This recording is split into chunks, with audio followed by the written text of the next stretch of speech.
नाम है सुमित कुमार चौहान। आज से हमारी ओ लेवल की फर्स्ट पेपर की क्लासेस स्टार्ट हो रही है, ठीक, जिसे हम लोग आईटी टूल्स कहते हैं। ठीक, ये जो हमारा आईटी टूल का सिलेबस है ये एक तरीके से ट्रिपल सी के सिलेबस की तरह है।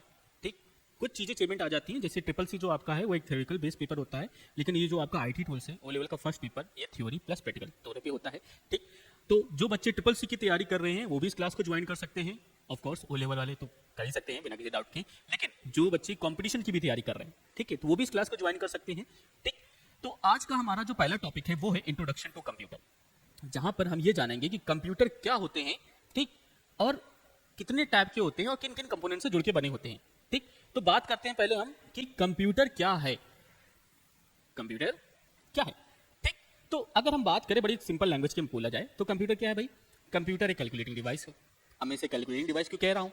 क्योंकि जब स्टार्टिंग तौर पे, इनिशियल तौर पे जब कंप्यूटर्स को डेवलप किया गया था या कंप्यूटर डिजाइन करा जा रहा था उस टाइम पे, तो फर्स्ट जनरेशन जो कंप्यूटर हमारे सामने आए थे तो उनका काम था कैलकुलेशन करना, जोड़ घटाना गुणा भाग एडिशन मल्टीप्लिकेशन डिवीजन, ठीक, सब्सट्रैक्शन करना।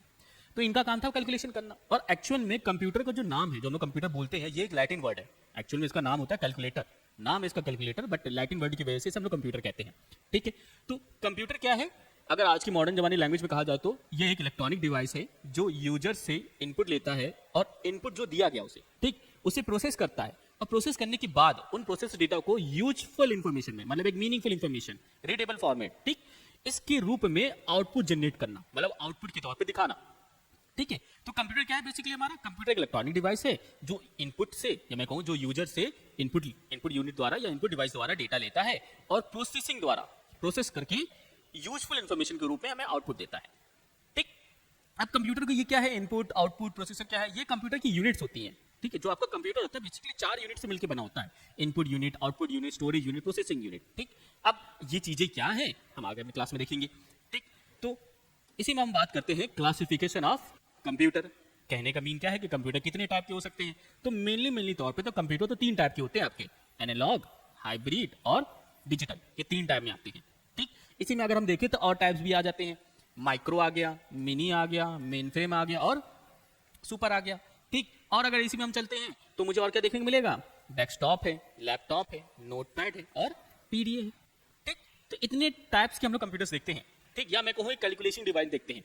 तो मेनली अगर बात करी जाए, मेनली तौर पे कितने, हम अगर डिवाइड कर दे कि भाई कंप्यूटर कितने टाइप के होते हैं मेनली टाइप में, तो मेनली टाइप में 3 होते हैं, एनालॉग है, हाइब्रिड है और डिजिटल है। इसी के अंदर सारे टाइप्स हमारे बने हुए हैं। ठीक, तो चलो पहले हम एनालॉग को देख लेते हैं कि एनालॉग कंप्यूटर हमारे क्या होते हैं। तो क्या कह रहा है कि एक एनालॉग कंप्यूटर डेटा को फिजिकल क्वांटिटी के रूप में रिप्रेजेंट करता है और क्वांटिटीज को मैनिपुलेट करके डेटा पर वर्क करता है। ठीक, कहने का मीन क्या है? एक ऐसा कंप्यूटर जो एनालॉग सिग्नल पे, या मैं कहूं एनालॉग डेटा को मैनिपुलेट करना, वर्किंग करने के लिए। ठीक, वही अगर हम नीचे देखिए तो ये हमारा एक एनालॉग कंप्यूटर है। इसी में देखा जाए तो डिजिटल कंप्यूटर हमारे क्या है? डिजिटल कंप्यूटर बहुत ही सिंपल तरीके से आप याद कर सकते हैं, क्योंकि इसे बनाने का पर्पस क्या था? न्यूमेरिकल फॉर्म डेटा को प्रोसेस कराना, न्यूमेरिकल फॉर्म। अब न्यूमेरिकल फॉर्म कहने का मीन क्या है?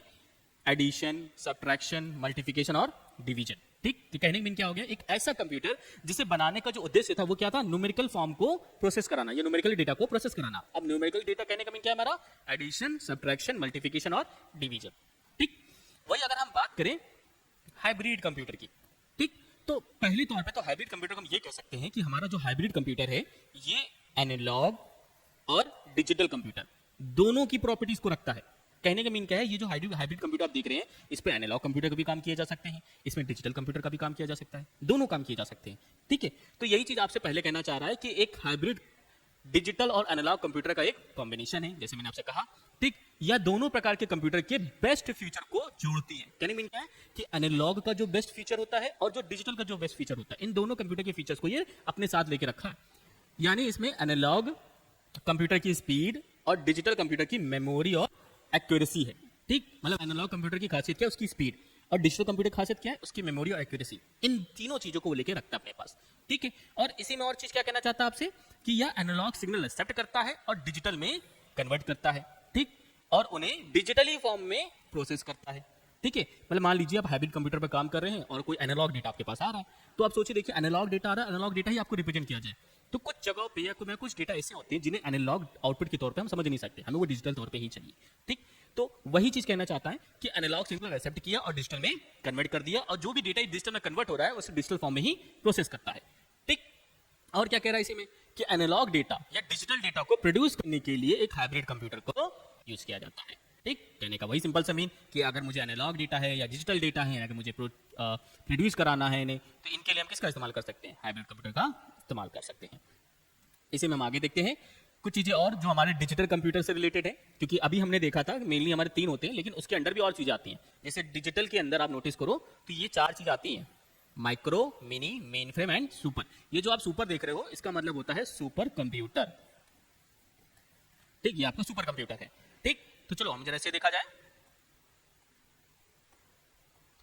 सबसे पहले हमारा माइक्रो कंप्यूटर। ठीक, माइक्रो ये हम जानते हैं, माइक्रो मिनी ये हमारे सेम से रिलेटेबल होता है। ठीक है, तो इसको हम ज्यादा मुश्किल नहीं हमारा समझना कि micro computer small low cost वाले और सिंगल यूजर डिजिटल कंप्यूटर है।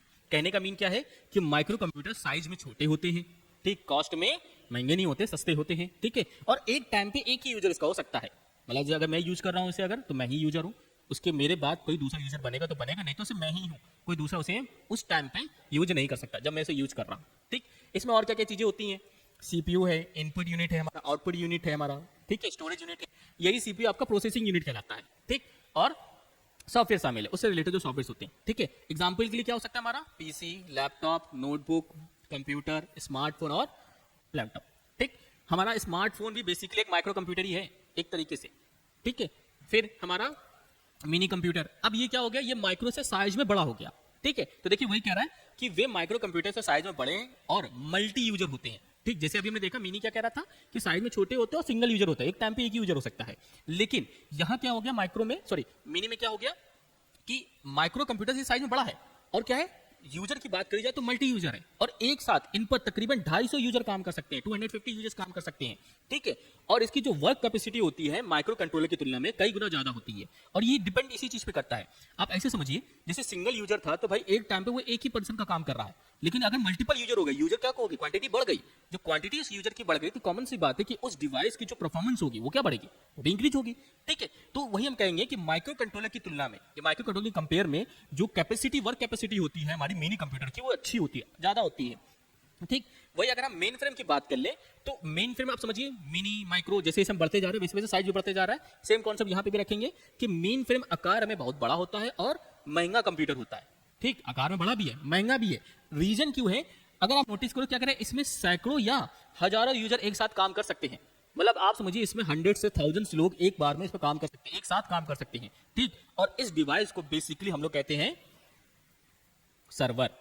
ठीक, तो ये जो हमारा मेन फ्रेम है ये कैसा होता है, एक सर्वर के तौर पे होता है, और जैसे कि हम जानते हैं सर्वर पे एक टाइम पे बहुत सारे लोग वर्किंग करते हैं, या मेरे को बहुत सारे लोग एक टाइम पे डेटा एक्सेस करते हैं सर्वर के माध्यम से।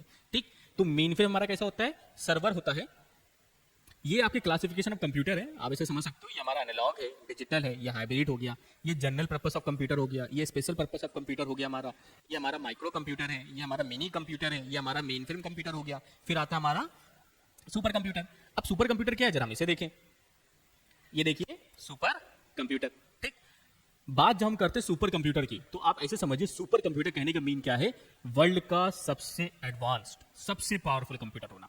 ठीक, अब इसे क्यों कहा जा रहा है ये भी समझिए, क्योंकि अगर आप नोटिस करें तो सुपर कंप्यूटर में जो वर्किंग होती है वो इतनी हाई क्वालिटी में होती है, या मेरे को इतनी हाई परफॉर्मेंस भी होती है जिसके मुकाबला कोई दूसरा कंप्यूटर नहीं कर सकता।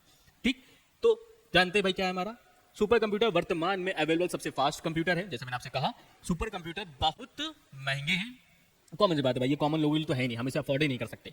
ठीक, और स्पेशलाइज एप्लीकेशन के लिए एम्प्लॉयड है, मतलब कुछ स्पेशल एप्लीकेशंस के लिए डिजाइन करा गया, बनाया गया है।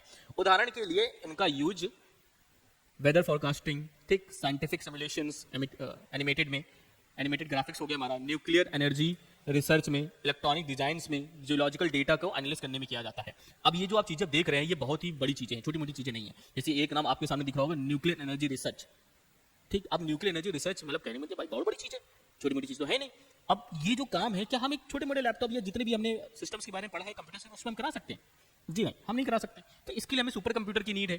ठीक, फिर दुनिया का पहला सुपर कंप्यूटर जो बना था वो बना था क्रे 1। बना कब था? 1976 में बना था। अब बनाने वाली जो कंपनी थी वो थी क्रे रिसर्च कंपनी, इन्होंने बनाया था। ठीक, तो क्वेश्चंस की बात करी जाए तो भाई क्वेश्चन कैसे पूछ सकता है कि सुपर कंप्यूटर से रिलेटेड क्वेश्चन कैसे बनेंगे?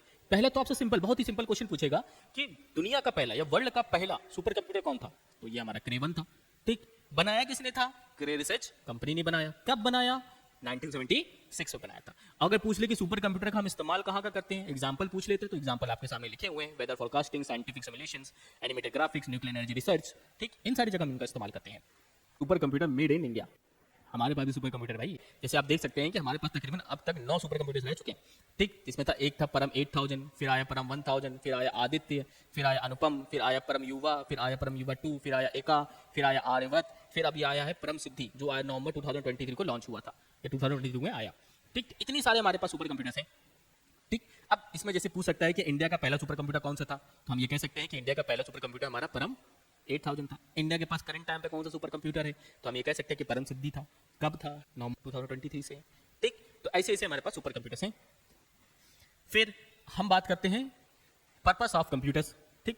पर्पस क्या है कंप्यूटर का, ये मायने भी रखता है। जैसे कि आप कोई भी सॉफ्टवेयर बनाते हैं या कोई भी सॉफ्टवेयर एप्लीकेशंस होते हैं, उनका पर्पस होता है, बनाने का रीजन होता है। इसी तरह कंप्यूटर्स को बनाने का भी रीजन रहा है, ठीक है। तो दो टाइप के बेसिकली रीजन कह सकते हैं या पर्पस कह सकते हैं। एक हमारा होता है जनरल पर्पस और एक होता है हमारा स्पेशल पर्पस, ठीक।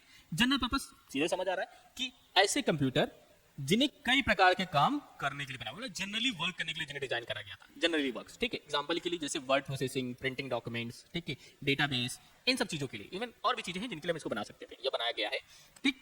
वही अगर हम स्पेशल पर्पस कंप्यूटर की बात करते हैं तो कहने का मीन क्या है, ऐसे कंप्यूटर जिनके द्वारा हम कुछ स्पेशल टास्क कराते हैं, ठीक। स्पेशल टास्क कहने का मीन क्या है, space science, scientific science, satellite operations, medical fields, traffic control and इत्यादि, ठीक। मतलब कहने मीन क्या है, इन्हें डिजाइन किस लिए किया, कुछ स्पेशल टास्क करने के लिए। अब वो स्पेसिफिक ही टास्क करेंगे, इसके अलावा कोई दूसरा काम नहीं। जिस चीज को डिजाइन करा गया सिर्फ वही चीज वो करेंगे, ओके।